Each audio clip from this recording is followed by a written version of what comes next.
5 skincare trends that I'm skeptical about by a skin doctor and GP. Number 1, slugging. This is a trend that's been really popular on TikTok and social media in general, but actually has very minimal benefits and can actually cause more harm than good. Slugging is basically where you are lathering on lots and lots of Vaseline or occlusive products such as Vaseline all over the skin as a last step of your skincare routine in the evening. Now, for most people, this is just way too much. So unless you have really dry skin or eczema skin where you need to have thick moisturizing product on the skin, slugging can actually cause breakouts, clogged pores, and trapping of bacteria on the skin surface. I've actually seen many of my patients who've jumped on the slugging trend and have ended up with actually having breakouts, congested skin, and they are still months later trying to treat the acne from the slugging that they have developed. Nothing wrong with moisturizing the skin. Of course, we all need to have nice moisturized skin and a good barrier. But if you want to do that, please go for something that's not going to be as occlusive. I think Vaseline is just way too heavy, so try and go for a moisturizer that's going to help moisturize and hydrate the skin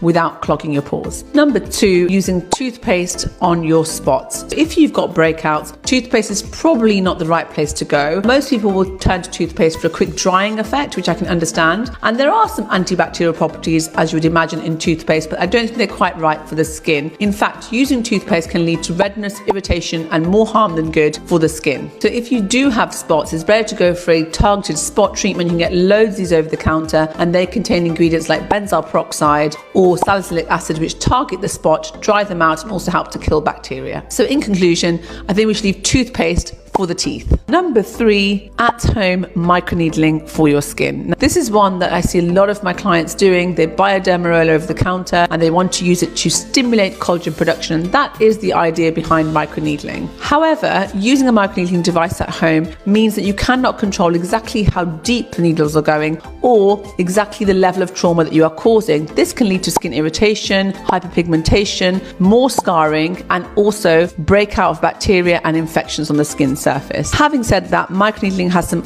incredible benefits for the skin. So if you want to have a microneedling session for scarring, for skin resurfacing, and for anti-aging effects, it's best to go to a clinic and get a professional session done where we can control the depth of the needle and target your exact concerns to give you the desired result. Number 4, I'm super skeptical about the trend, which is sunscreen contouring. Now, you may or may not have heard of this. This is essentially where a high spectrum sunscreen is used on the skin in certain areas for protection, and then the contouring areas, i.e. the cheeks, cheekbones, are left sunscreen free so that you grab a tan there and you have a natural desired contour. So there is so much wrong with this. First of all, you're going to be applying the sunscreen on areas and leaving other areas out, exposing your skin to harmful UV rays, not only increasing your risk of age spots and aging, but also your risk of skin cancer. There are just too many risks involved with this, so I definitely wouldn't be using sunscreen contouring as a way to get contoured skin. If you want to achieve nice contoured cheekbones and a nice jawline, then it's best to stick with a really good contouring kit, and these are my favorites.